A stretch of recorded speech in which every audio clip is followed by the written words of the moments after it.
Alright everyone, it's time to make some portobello mushroom burgers. First you have to put a little bit of oil in a pan, and you're going to be marinating these burgers for about 20 to 30 minutes, depending on your druthers. Next you're going to put a little bit of balsamico vinaigrette in. That's technically optional, but it's definitely tasty. You're going to put soy sauce in, low salt, of course. Jokes about soy intake, absolutely expected. Rosemary. Some oils will contain rosemary actually by default, and those are the ones normally that I've used. This one doesn't, so I'm going to be adding a little bit in. And you definitely need to let that soak. A little bit of onion powder.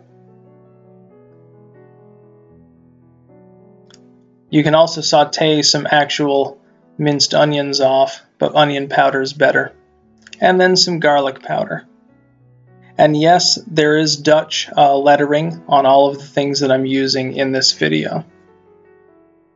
And so there you have your marinade essentially. We're going to be using the little cuck fork to stir it around and make it whole.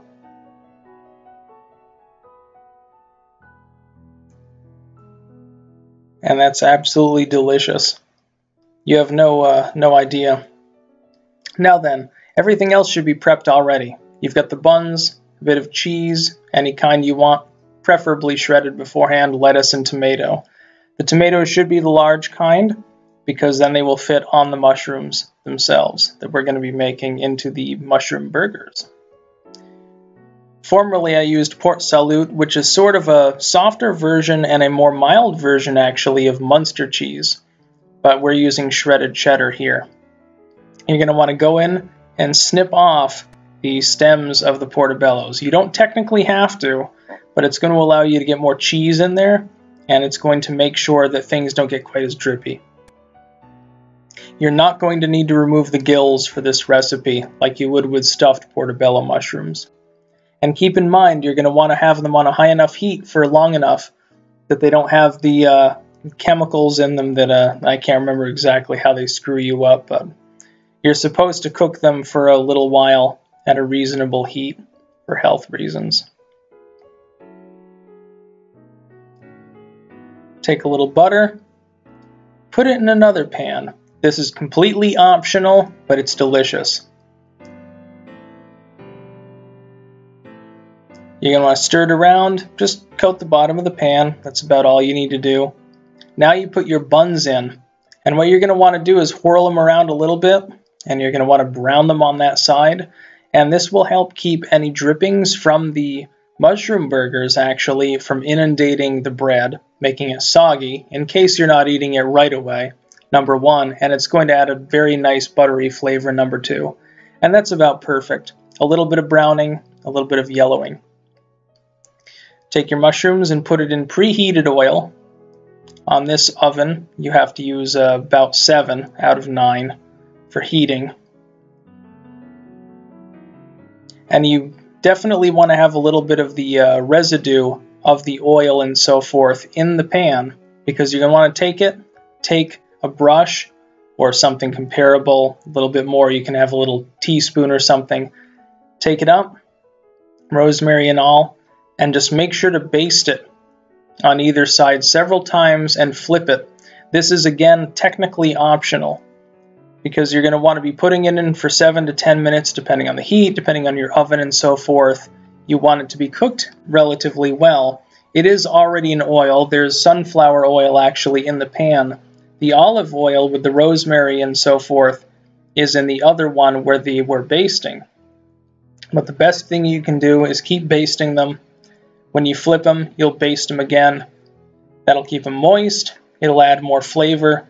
It makes them more savory and absolutely delicious. And you can see a little bit of browning already.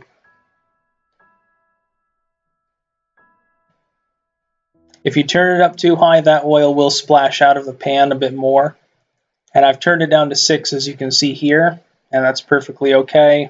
7 is fine. You could probably turn it down more. I don't know if the heat would be enough, though, to deactivate whatever chemicals are in the mushrooms. Now you can see after a few minutes, they're definitely getting cooked, and the smell is delicious. I don't know that I've ever actually smelled something like that with the balsamico, with the oil, the mushroom smell, and so forth. It's like nothing else actually that I've ever cooked. Now you add your cheese. With your stem removed, you'll be able to get more in there. This is a basic shredded cheddar, just a mild cheddar. You can use basically any melted cheese you want, and you want to add that about a minute before you take it off. You don't want to cook it too long, because then it'll basically drip right out of the actual burgers, so to speak. After a minute, you take them out, shake them a little, put them on the bun. And keep in mind, there will be a little bit of drippiness on the bottom no matter what you do, but because you've toasted them, it's not going to inundate them. It's not going to make the bottom bun soggy unless you leave it there for an excessive period. And trust me, when you smell these, you're not going to be leaving them for long because you're going to be eating them really quickly. And you can add basically whatever toppings you want, but standard burger toppings sort of apply. Liz here wants more mayonnaise. She wants that on her top bun. And so you take a little bit of mayonnaise, spread it around, and that's one option. And again, you can basically add whatever you want. I'm a ketchup aficionado, I'm a ketchup fanatic, and I'm very proud of it. Ketchup does go, by the way, on mushroom burgers. As you will see, yes, sploored it out there. That's what I'm talking about. Anything's edible with ketchup. These are edible without ketchup, which is actually an accomplishment. And then you add the tomato. This is thick slices of beefsteak. You can use smaller tomatoes if you want. They just won't hold as well. And then you just add lettuce. Again, you can add literally anything you want. You could probably add olives. You can add chives. You can add all sorts of herbs. You can add real meat to this, actually, and just have the cheese-coated mushroom as a topping if you really wanted. A little bit of onion, red onion, of course. If you prefer white onion, yeah, that's all you. I think red onions are a little bit more attractive, though, when you're putting them on the bun.